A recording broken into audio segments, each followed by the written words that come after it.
ተመልካቾቻችን ዘወትር በየሳምንቱ እያዘጋጀን ወደ እናንተ የምናቀርበው ሳምንታዊ የጤናችን የቴሌቪዥን ፕሮግራም ተጀምሯል። ከበላይ ዝግጅት ክፍል ጋር ሌኒ መሰለ ፕሮግራሞችን እየመራው ቆይታ አደርጋለሁ። በሳይንሳዊ ስሙ ዳንድሩፍ ወይም ደግሞ ፎሮፎርን በተመለከተ መንስኤዎቹ ምንድናቸው እንዲሁም ህክምናው ምን ይመስላል የሚለውን ባልደረባችን ዘውዱ ጉሉ የሚያስቃኘናል። አብረን እንከታተል።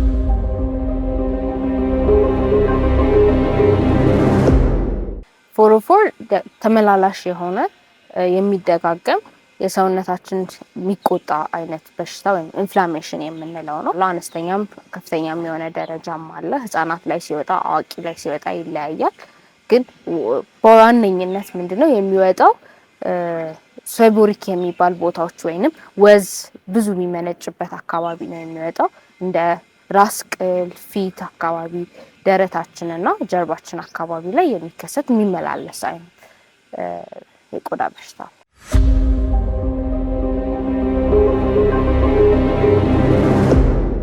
በዋነኝነት የምናነሳው 3 ምክንያቶች አሉት።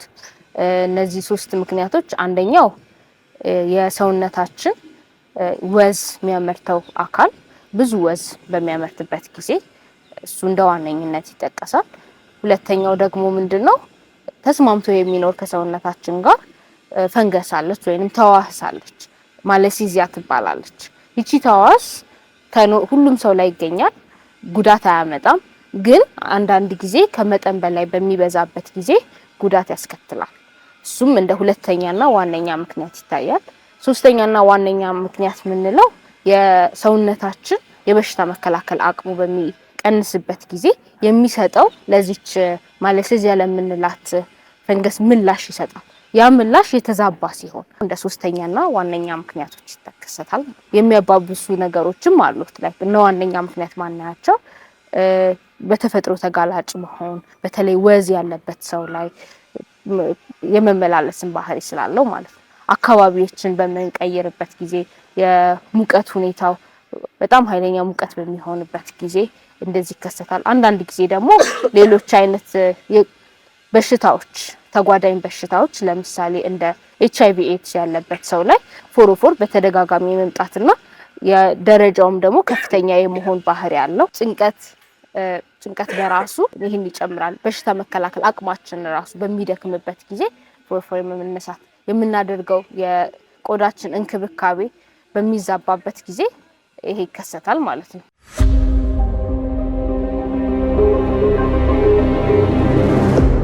ከሰው ወደ ሰው እንኳን አይተላለፍም። አንድ ሰው ላይ ተጋላጭ የሆነ ሰው በራሱ ያቺ ፈንገስ በምትበዛበት ነው እንጂ ሁሉም ሰው ላይ ስላለች ከዚህ ሰው ወደዛ ሰው አትተላለፍም። ግን የወዝ እና መርተው በሚጨምርበት ወቅት የምንሰጠው የሰውነት ምላሻችን ኢንፍላሜሽን በሚኖርበት ጊዜ እነዚህ ተደማምረው ያስከስቱታል። የመመላለስ ባህሪው ይኖራል እንጂ አንድ ሰው ወደ ሌላኛው ሰው አያስተላልፈው። ግን ይሄኛውን ስል አንዳንድ ጊዜ ህፃናት ላይ ሰው እንደ ፎሮፎር የሚመስል ምልክቶች እናያለን። ግን ህፃናት በተለይ ከ3 አመት ጀምሮ እስከ 10 አመት ድረስ ያለ ግሩፕ ላይ የሚነሳው ፈንገስ ይበልጣል። ያ ፈንገስ ከፎሮፎር ይመስላል። ትንሽ ለመለየትም ሊከብድ ይችላል፣ በተለይ አነስተኛ ያለ ደረጃ ላይ ማለት ነው። እሱ ደግሞ ህፃናት ላይ በዛ እድሜ ያሉ ህፃናት ላይ በጣም ተላላፊ ነው። ስለዚህ ህፃናት ያላቸው ልጆች በተለይ እንደ ፎሮፎር የሚመስል ምልክት ያላቸው ማበጠሪያ ከአንዱ ልጅ ለሌላው ልጅ ለመለየት የማበጠሪያ ሼር እንዳያደርጉ እንናገራለን።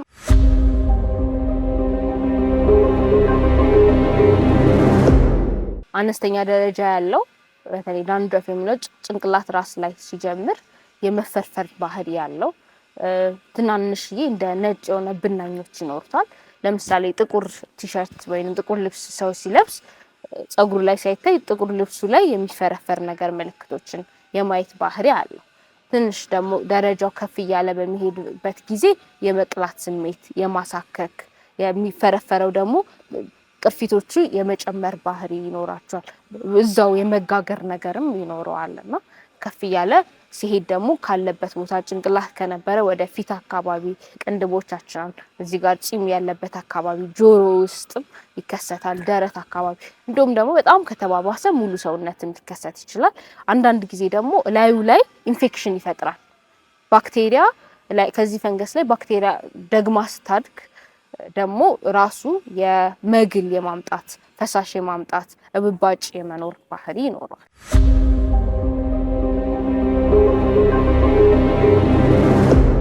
ሶስት አይነት ደረጃ አለው። አነስተኛ የምንለው ደረጃ አለ። አነስተኛ በሚባልበት ወይንም ዳንድረፍ ይሉታል በእንግሊዘኛው። የመድረቅ ባህሪ ይኖረዋል እና ትናንሽዬ የሚፈረፈር ነገር። ከዛ ምልክቶቹ ደግሞ ብዙ ጊዜ ከራስ ቅል አያልፍም። ልብስ ጥቁር ልብስ እናደርግ የሚታይበት ጊዜ ሲሆን አነስተኛ ይባላል። ሌላም መካከለኛ ደረጃ የምንለው አለ ወይም ሞዴሬት የሚሉት እሱ ደግሞ ከዛኛው የበለጠ ግን የመቅላትና የማሳከክም ስሜት ይኖረዋል። ከራስ ቅል አልፎም ደግሞ ሌሎች ቦታዎች እንደ ፊት አካባቢ ደረትም ላይ ሊከሰት ይችላል። የከፋ ደረጃ የምንለው ደግሞ ትንሽ የቅላት ባህሪው የሚጨምር ይሆናል። ዙሪያውም ላይ እብባጭ ይኖረዋል። የሚፈረፈረው መጠንም በጣም ከፍተኛ የሚባል ይሆናል። ያለበት ቦታም ከአንድ ቦታ ራስ ቅል ብቻ ሳይሆን ብዙ ቦታዎች ኢቭን ሙሉ ሰውነታችንንም ሊያጠቃ በሚችልበት ጊዜ ከፍተኛ ደረጃ እንለዋለን።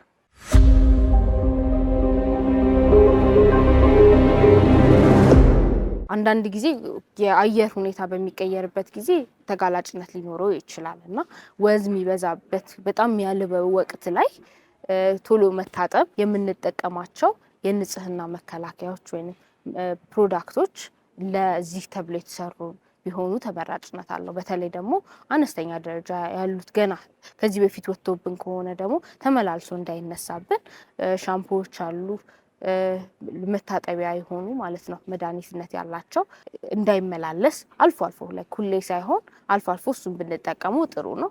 ከዛ የምናደርጋቸው ቅባቶች ማለስለሻዎች ደግሞ በተለይ ሁሌ ፈሳሽ የሆኑ ማለስለሻዎች እንደዚህ በተደጋጋሚ መጠቀም ያስፈልጋል እና በዋነኝነት ደግሞ ጭንቀት ካለ እሱን መቀነስና ከምንም በላይ መዘንጋት የሌለብን ደግሞ የበሽታ አቅማችን መከላከል እንዲጨምር ጥሩ ምግቦችን መመገብና አካል ብቃት እንቅስቃሴ ማድረግ ይጠበቃል።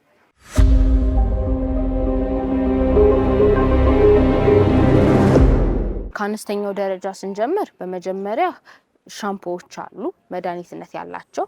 ለምሳሌ እንደ ኬቶኮናዞል ሻምፖ፣ ዚንክ ኦክሳይድ ወይም ሴሌኒየም ሰልፋይድ የሚባል በፋርማሲዎችና አንዳንዴም ደግሞ በኮስሞቲክስ ቤቶች የምናገኛቸው እነዚህም አነስተኛ ደረጃ ያላቸው ፐርሰንታቸው ዝቅ ያሉ አሉ። እነዚህን አልፎ አልፎ በሳምንት 2-3 መጠቀም ስንጠቀማቸው ደግሞ ለ1-5 ደቂቃ እስከ 10 ደቂቃ ሰውነታችን ላይ አቆይተን ከዛ በኋላ መለቅለቅ። ቶሎ የምንታጠበው ከሆነ ብዙ መስራት አቅሙን ይገለዋል። ስለዚህ ትንሽ ደቂቃ እንዲቆይ አድርጎ እነዚህን መጠቀም በአነስተኛ ደረጃ ላሉ በቂ የሚባል እንደ ሕክምና ይሆናል። ወደ መካከለኛ መሄድ ካለ ቅላት ካለ እና ኢንፍላሜሽን የሚባለው እብባጮች ካሉ ደግሞ ለኢንፍላሜሽኑ አንቲ ኢንፍላማቶሪ የሆኑ መድኃኒቶችን ነው የምንሰጠው። እነዚህን ስንሰጥ ስቴሮይድ የሚባል የሚቀባ ስቴሮይድ መድኃኒቶችን የያዙ መድኃኒቶችን እንሰጣለን። እነዚህም አሉ በፋርማሲዎች። አነስተኛ ደረጃ አለ፣ እስከ ከፍተኛ ደረጃ አለ። ትንሽ ከፍ ካለ ደግሞ የሚቀመም መድኃኒት አድርገን እነዚህ ስቴሮይዶችን እና ቅርፊቱን የሚያነሳ ሳሊሳሊክ አሲድ ጋር የተቀላቀሉ መድኃኒቶችን ነው የምንሰጠው። ትንሽ ከፋ ካለ ደግሞ የሚዋጥ መድኃኒት አለን። የሚዋጠው የፈንገስ መድኃኒቶች አሉ። እነዚህ በሐኪሞች ብቻ ነው የሚታዘዙት፣ ምርመራም ያስፈልጋቸዋል። እነሱንም እንሰጥበት ጊዜ ይኖራል ማለት ነው። ለማህበረሰቡ ዋነኛ መልእክት እንሰጠው ፎሮፎር በተለይ በአዋቂዎች ላይ ያለ ተላላፊ አይደለም። በህፃናት ግን በተለይ እድሜያቸው ከ2 ዓመት እስከ 13 ዓመት ላይ ያለ ፎሮፎር የሚመስል ግን ፈንገስ ሊሆን ስለሚችል እሱ ስለሚተላለፍ ቶሎ መታከም ያስፈልጋል። ከዛ ደግሞ አንድ ልጅ በምናሳክምበት ጊዜ እሱን ብቻ ሳይሆን አንድ ላይ ወንድም እህቶቹንም ይዘን መምጣት ወደ ሆስፒታል ተገቢ ነው። እነሱንም ታይተው አንድ ላይ እንዲታከሙ ግዝ አንድ ላይ ካልታከሙ ድጋሚ ከዛኛው ወደዚህኛው ስለሚተላለፍ ህጻናቶች ላይ የሚከሰተው ፎሮፎር የሚመስለው ፈንገስ እና ፎሮፎር የምንለው አዋቂዎች ላይ የሚከሰተው የተለያየ ስለሆነ እሱን ልዩነት ማወቅና ያስፈልጋል። እና ህጻናት ላይ በተለይ ደግሞ ፈንገስ ሊሆን ስለሚችል ማበጠሪያዎችን ሼር አለማድረግ ከጎረቤት ልጅ ጋር ከዚህ ሳይሆን የራሱን ማበጠሪያ መጠቀም አስፈላጊ ነው። ልጆቻችንንም ቶሎ ቶሎ ማየትም ያስፈልጋል። በተለይ ትምህርት ቤት መተው ያሉት ልጆች አላቸው ወይ ብለን ጸጉራቸውን ቼክ አድርገን ቶሎ ማሳከም ነው። ለምን ፈንገስ ከሆነ እየቆሰለ ይሄዳል፣ ጸጉራቸውንም እንደ መላጣም ሊያስከትል ይችላልና ስለዚህ እሱ ላይ ጥንቃቄ ያስፈልጋል። ቀደም ሲል በቀረበው ለጤናው ዝግጅት ጥሩ ቁም ነገር እንዳገኛችሁ ተስፋ እናደርጋለን። በቀጣይነት ደግሞ ወደ አጀንዳ ፕሮግራማችን ነው የምናልፈው። የአይን ብሌን ልገሳን በተመለከተ ባልደረባችን አፈወርቂ ነው ያዘጋጀልን ፕሮግራም አለ። አብረን እንከታተል።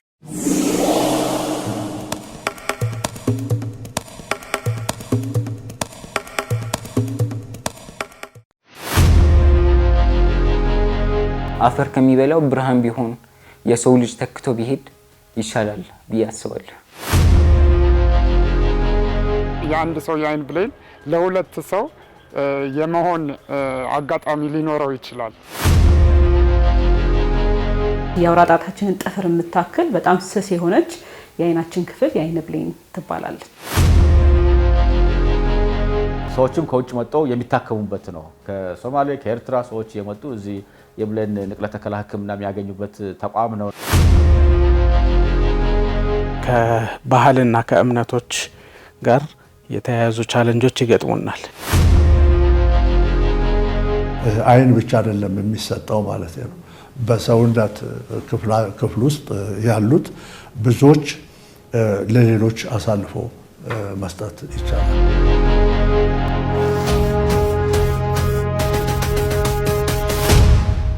በዘፈኖቻችን አይን የውበት መገለጫ እንደሆነና በምሳሌ አነጋገራችን ደግሞ ነገር ባይን ይገባል እያልን የአይንን ኃያልነት ለመግለጽ እንጠቀምበታለን። በእርግጥ አይን ይገባዋል። ምክንያቱም የአይን ነገር የብዙ ነገር ጉዳይ ነው። አይንን እንደ በባህላችንም በብዙ ነገርም የሰው ልጅ ትልቁ መሰረታዊ ነገር አድርገን ነው የምናስበውና በተረቶቻችንም በብዙ ነገሮች በዘፈኖቻችንም የሰውን ውበትም ለመግለጽም በተለያዩ ነገሮች የመጀመሪያ የምንጠቀምበት አይንን ነው። አይን ትልቅ የመግባቢያ መሳሪያ ነው። ማየት የሚችል ሰው ነገሮችን ለመፈጸም ቀላልና የተለያዩ እንቅፋቶችን መሻገር የሚችል ቢሆንም የእይታ ግርዶሽ ለገጠመው ሰው ግን ሕይወቱን አዳጋች ያደርጉታል። እግርህ ለመራመድ የሚቀድመው አይንህ ነው። እጅህ ለመዳሰስ የሚቀድመው አይንህ ነው። ምክንያቱም በአይንህ ያየኸውን ነው የምትዳስሰው፣ በአይንህ ያየኸውን ነው የምትራመደው። ይሄ ትልቁ ነገር ነው። የመጀመሪያው በቃ የኛ በህይወታችን ስንኖር የሚያስፈልገን ሁሉም ያስፈልጋል አካላችን። እንግዲህ ግን ብርሃን ማለት ቀላል ነገር አይደለም። አይን ሲጎዳ የአይን ማየት የሚችለውን ነገር ሲያጣ በሰው ልጆች ላይ ከባድ የሆነ የአካል ጉዳትና እንዲሁም ደግሞ የመንፈስም ጉዳት ነው ይዞ የሚመጣው። በሀገራችን የአይን ብሌን ጠባሳ ምክንያት አይነ ስውርነት በፍጥነት እየጨመረ እንደሆነም የተደረጉ ጥናቶች የሚያሳዩ ሲሆን በአይን ብሌን ጠባሳ ምክንያት የሚከሰት አይነ ስውርነትን መከላከል የሚቻለው ሰዎች ከልፈታቸው በኋላ በሚለግሱት የአይን ብሌን አማካይነት ነው። የአይን ብሌን ንቅለ ተከላ ምንድን ነው የሚለውን ከመመልከታችን በፊት የአይን ብሌን ምንድን ነው? የአይን ብሌን ማለት ከአይናችን የፊት ለፊት ክፍል የሚገኘው እቺን የአይናችን የጥቁሯን ወይ ደግሞ የቡኒዋን የሚሸፍን እንደ መስታወት አይነት የአይናችን ክፍል ነው። የአይን ብሌን ማለት እሷ ብቻ ናት። ይሄ ማለት እቺ የአውራ ጣታችንን ጥፍር የምታክል በጣም ስስ የሆነች የአይናችን ክፍል የአይን ብሌን ትባላለች። የአይን ብሌን ጠባሳ እንደተከሰተና ይሄም ደግሞ በንቅለ ተከላ ሊድን እንደሚችል ከተረጋገጠ በኋላ ተመዝግቤ ያው እዚህ ሆኜ ወረፋ መጠበቅ ጀመርኩኝ። ይሄ የሆነው መች ነው? 2000 መግቢያው ላይ ነው። 2000 መግቢያው ላይ ነበረ። ይሄን እንግዲህ ቼክአፕ የተደረገው እዚህ ሚኒሊክ ማለት ነው። ከዛ ጊዜ ጀምሮ እንግዲህ ተመዘገብኩኝ፣ ወረፋ መጠባበቅ ጀመርኩኝና አጋጣሚ ወደ 2001 ላይ ኮርኒያው ተገኘ ተባለ እና ተደወለልኝ። ወደ ሕክምና ገባሁ። የአይን ብሌን የሚገኘው ከሰው ልጅ ብቻ ነው። በአርቲፊሻሊ ተሰርቶ ውጤታማ የሆነ የአይን ብሌን የትም ዓለም የለም። ስለዚህ ብቸኛ ምንጫችን የሰው ልጅ ነው። የአይን ብሌን የሚወሰደው ደግሞ ሰዎች ከሞቱ በኋላ ነው። የኢትዮጵያ ደምና ህብረ ህዋስ ባንክ አገልግሎት የአይን ባንክ ከ22 ዓመታት በፊት የተቋቋመ ሲሆን ዋና ዓላማው ሊድን በሚችል በብሌን ጠባሳ የሚመጣ ማየት አለመቻልን ለመከላከልና ሕክምና ለመስጠት ነው። ባንኩ ከተመሰረተበት ጊዜ አንስቶ እስካሁን ድረስ ከ3600 በላይ ሰዎች የተሳካ የአይን ብሌን ንቅለ ተከላ አካሂደዋል። እንዲሁም ከ17000 በላይ ሰዎች የአይን ብሌንን ለመለገስ ቃል ገብተዋል። ከተመሰረተ ጀምሮ ወደ 3600 የሚሆኑ የማህበረሰብ ክፍሎች የአይን ብሌን ንቅለ ተከላ ተደርጎላቸው እይታቸው ተመልሶላቸዋል። ብሌናቸውን ለመለገስ ቃል የሚገቡ ሰዎች ኦልሞስት በደንብ የጨመረበት አምና ለምሳሌ ወደ 719 ሰዎች ናቸው በአመት ውስጥ ቃል የገቡት ብሌናቸው ለመለገስ። ያ 719 ማለት ከመዋሃዱ በፊት የ5 ለ6 አመት ተደምሮ እንደዛ አይሆንም ቃል የሚገቡ ሰዎች ቁጥር ስናይ ማለት ነው። ብሌን ማንሳትም አምና ወደ 350 አካባቢ አይን ብሌን ያነሳ ነው። እሱም ቀደም ሲል ከተነሱት ብሌኖች አንጻር ሲታይ በጣም ከፍተኛ ነው ተብሎ ሊነሳ የሚችል ቁጥር ላይ ኦልሞስት የመጣበት ሁኔታ አለ። የኢትዮጵያ ደምና ህብረ ህዋስ ባንክ አገልግሎት ጥራታቸውን የጠበቁ የአይን ብሌኖችን ከለጋሾች በመሰብሰብ ሕክምናውን ለሚሰጡ ተቋማት በማሰራጨት ሊድን በሚችል በሽታ አይነ ስውር ሆነው የተቀመጡ ዜጎችን ብርሃናቸውን እንዲመለሱ በማድረግ ላይ ነው። በዚህ ምክንያት በአፍሪካ ሀገራት ውስጥ ከሚገኙ የአይን ባንኮች ቀዳሚ ያደርገዋል። አዲስ አበባ ላይ ያለው አይን ባንካችን እንደ ትሬኒንግ ሴንተር እንደ ኤክሰለንስ ሴንተር የማብቃትና ባለሙያዎችን ሁሉንም አይነት ዓለም ላይ ያሉ የአይን ባንኪንግ ስልጠናዎች እንዲያገኙ አድርገን እንደ ኤክሰለንስ ሴንተር ማስፋት የሚሉ ስትራቴጂዎችን ይዘን እየተንቀሳቀስን እንገኛለን ማለት ነው። ምስራቅ አፍሪካ ውስጥ ኦልሞስት አለ የሚባል አይን ባንክ እኛ ጋር ያለው ነው። አፍሪካ ውስጥም አሁን ደቡብ አፍሪካ ነው አንድ የተሻለ አይን ባንክ አለ የሚባለው። እነሱ ጋር ያለው ሞዴል እና እኛ ጋር ያለው ሞዴል ልዩነቶች አሉት። እነሱ ጋር ያለው ወደ ግል የማዳላትና የግል አይን ባንኮች የመሆን ሁኔታ አለው። እኛ ጋር የመንግስት ነው። ቅድም እንዳልኩት በህግ ኦልሞስት የተዋቀረ ነው። ጥራት ያለው ስራ ነው የሚሰራው። ጥራቱን ዓለም አቀፍ ደረጃ ላይ ኦልሞስት መጣው አሰስመንት ተሰርቶ አክሬዲቴሽን የተሰጠው ተቋም ነው። በዓለም አቀፍ ደረጃ የ3 አመት የሚታደስ አክሬዲቴሽን አለው። ይሄ በተከታታይ ኦልሞስት መንቴን ማድረግ የቻለ ተቋም ነው ተቋሙና እሱም ብቻ አይደለም ለሌሎች አገሮችም አቅም መፍጠር ደረጃ ላይ የመጣ ነው። አምና ለምሳሌ ማሊ አገር ባለሙያዎች ተልኮ መጥቶ እኛ ጋር ስልጠና ወስደው ሂደው አገራቸው ላይ አይን ባንክ የከፈቱ ያሉበት ደረጃ ላይ ኦልሞስት የደረሱበት ሁኔታ አለ። ሌሎችም የነሱን ተሞክሮ ወስደው አሁን እኛ ጋር የተነጋገሩ ያሉ አሁን ኡጋንዳ ላይ ለመክፈት ጥረት ያደረጉ ነው ያሉ። እኛ ጋር እንደዚህ ኮሚኒኬሽን አላቸው። ሰዎችም ከውጭ መጥተው የሚታከሙበት ነው። ከሶማሌ ከኤርትራ ሰዎች የመጡ እዚህ የብሌን ንቅለ ተከላ ሕክምና የሚያገኙበት ተቋም ነው። የመጣሁት ከአስመራ ኤርትራ ነው። ከሱ ሜዲካል ቦርድ ተብዬ ወደ ውጭ ሀገር ተባልኩኝ። ከዛም በኋላ ከውጭ ሀገር ሲባል ወደ ኢትዮጵያ በትግራይ አድርጌ ወደ ኢትዮጵያ መጣሁ። ደብዛዛ ነገር ነበር የሚታኝ ለረጅም ጊዜ። ከዛ በቃ ብርሃኑ ልክ ሲሰራ እንትን ነው የተሰማኝ። በጣም ነበር ደስ ያለኝ። ማመን ነበር ያቃተኝ። የአይን ብሌን ልገሳ የእድሜ ገደብ የለውም። ማንኛውም ሰው የአይን ብሌን ለጋሽ መሆን ይችላል። ከእልፈት በኋላ በሚደረግ የአይን ብሌን ልገሳ ሂደት ሙሉ የአይን ክፍል እንደማይነሳና የለጋሹ ፊት ገጽታ እንደማያበላሽ እንዲሁም የልገሳ ሂደቱም አጭር በመሆኑ የቀብር ስነ ስርዓትን አያስተጓጉልም።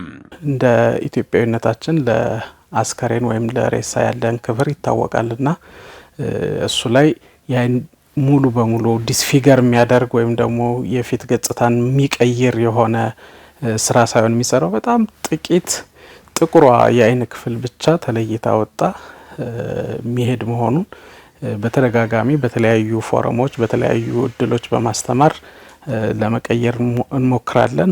ልክ የአይን ብሌን ለመወሰድ ሲታሰብና ጥሪዎች ሲኖር በቀጥታ አስክሬን ወዳለበት ቦታ ነው የምንሄደው።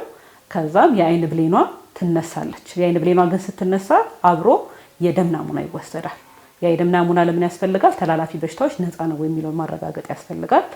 ከዛም በተጨማሪ ነፃ መሆኑ ከተረጋገጠ በኋላ ደግሞ በዚህ በምታዩት መሳሪያ የአይን ብሌን 5 ድርብርብ ሽፋኖች አሉት። እነዛ ድርብርብ ሽፋኖች በሙሉ ጤነኛ ናቸው የሚለው በሐኪም ይረጋገጥና ጥራቱ ከተረጋገጠ በኋላ ነው ወደ ስርጭት የሚውለው። ስለዚህ የአይን ብሌኑ ሲነሳ ወደ 20 ቢበዛ 20 ደቂቃ ነው የሚወስደው።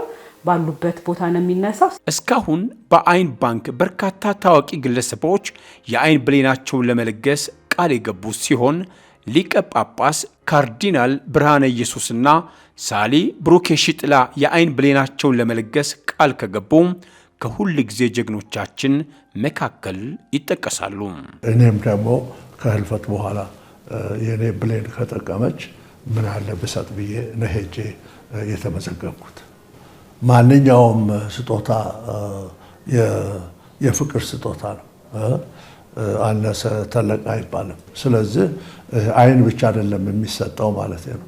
በሰውነት ክፍል ውስጥ ያሉት ብዙዎች ለሌሎች አሳልፎ መስጠት ይቻላል።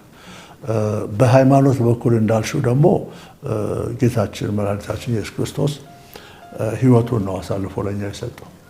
ሁሉ ህይወቱን የአይን ብሌን ወይ ኩላሊት ወይም ጣፊያ ወይም ጉበት አይደለም፣ ሁሉ ህይወቱን ነው የሰጠው። ይሄን ደግሞ እኛን ስላፈቀረን ስለወደደን ስንሰጥ በፍቅር እስከሆነ ድረስ እግዚአብሔር ያንን ያሟላዋል። የአይን ብሌን በመለገሴ በጣም የሚሰማኝ ጥሩ ነገር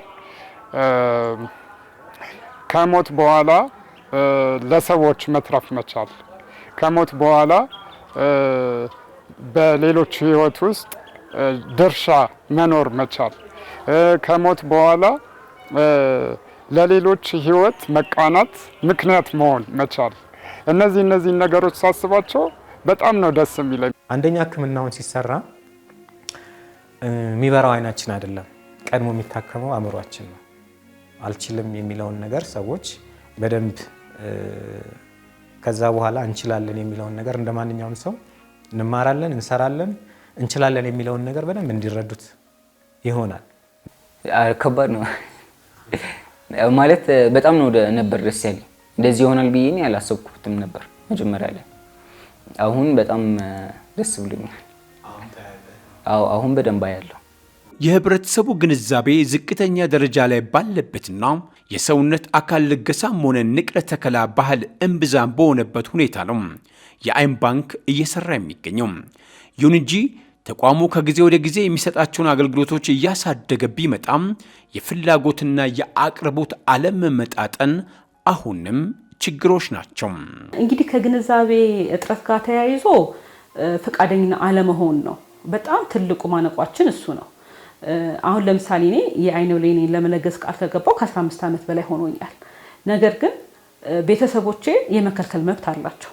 ይሄ እንዳይሆን ምንድነው ሰዎች ቃል ሲገቡ ሁሌም የምናስተምረው የገቡትን ቃል ምን እንደሆነ እኛ ያስተማርናቸውን የነገርናቸው ቤተሰብን አካባቢ ያለን ሰው በዛው እንዲያስተምሩበት ነው የምናደርገው። ኑዛዜ አድርገነው መስጠት ብንችል ቤተሰቦቻችን ያንን ኑዛዜያችንን አክብረው የኛ ደስታ የነሱ ደስታ እንዲሆን። ምክንያቱም አንዳንድ ጊዜ የአይን ባንኮችንም የሚያስቸግራቸው ነገር ልክ ሰው ሞቶ የአይኑን ብሌን ለማንሳት በሚደረገው ሂደት ውስጥ አንዳንድ የሚፈጠሩ አለመግባባቶች፣ ከቤተሰብ ጋር የሚደረጉ ጭቅጭቆች ሊኖሩ ይችላሉ እና እነሱ እንዳይኖሩ ቤተሰብ የሟችን ቃል በማክበር የሟችን ነፍስ ማስደሰት እንደሚችል እንዲረዳ ግንዛቤ መጀመሪያ ላይ ቢፈጥሩ ቤተሰብ ላይ ነገሮች ቀላል ይሆናሉ ብዬ አስባለሁ። ከባህልና ከእምነቶች ጋር የተያያዙ ቻለንጆች ይገጥሙናል። ይህንንም እየሰራን ያለ ነው። በተለይ ታላላቅ የሃይማኖት አባቶችን አቅርበው በማነጋገርና እነሱ ለእምነት ተከታዮቻቸው እንዲያስተምሩና ግንዛቤውን እንዲፈጥሩ በማድረግ በኩል በተለይ ከአምና ጀምሮ ሰፊ ስራዎች እየሰራ እንገኛለን አሉ። ይሄ ህክምናው ከሃይማኖት ጋር የሚያያዙት ሰዎች አሉ። የሆነ ሰው ያለኝ ለምን ክርስቲያን ቢጠቀምበት ሙስሊም ቢጠቀምበት የሚሉ ሰዎች አሉ። አንዳንድ ሰዎች ደግሞ ኃጢአት ነው የሚሉ ሰዎችም አሉ። እና ኃጢአት ቢሆን አይሳካም ብዬ አስብ ነበር ህክምናው። እና ይሄ ደግሞ እንደ ሰደቃ ነገር ነው። ስለዚህ ፈጣሪ ደግሞ ሰደቃ ለሰው መስጠት የተቸገረ አይጠላም ማለት ነው። እና ይህንን ነገር እንትን ማድረግ ፈልጋለሁ። በዚህ አጋጣሚ ነገር የአይን ብሌን ልገሳ የሚካሄደው ከሞት በኋላ በመሆኑ ሁሉም ወገን ብርሃን ከመቅበር የአይን ብሌኑን ቢለግስ ለሌሎች የጨለማ ዘመን ማብቂያ ማብሰሪያ ነውና የሁል ጊዜ ጀግኖቻችን ለመሆን የአይን ብሌኑን ለመለገስ ቃል ይግቡ። የአንድ ሰው የአይን ብሌን ለሁለት ሰው የመሆን አጋጣሚ ሊኖረው ይችላል። ስለዚህ ያ ማለት ደግሞ እኔ ያየሁበት አይኔ እንደገና ደግሞ ሌሎች ሁለት ሰዎችም ሊያዩበት ይችላሉ ማለት ነውና ይሄ ትልቅ መታደል ነው ብዬ አምናለሁ። አፈር ከሚበላው ብርሃን ቢሆን የሰው ልጅ ተክቶ ቢሄድ ይሻላል ብዬ አስባለሁ። ክቡራን ተመልካቾቻችን የዛሬ ፕሮግራማችን ቀደም ሲል የተከታተላችሁትን ይመስል ነበር። ከዝግጅቱ ጥሩ ቁም ነገር እንዳገኛችሁ ተስፋ እናደርጋለን። ሳምንት በሌሎች አስተማሪ ዝግጅቶች ተመልሰን እንገናኛለን። ከመለስ ስቱዲዮ ባለሙያዎች ጋር ሌኒ መሰለ ነበርኩ። እስከ ሳምንት፣ መልካም ሳምንት።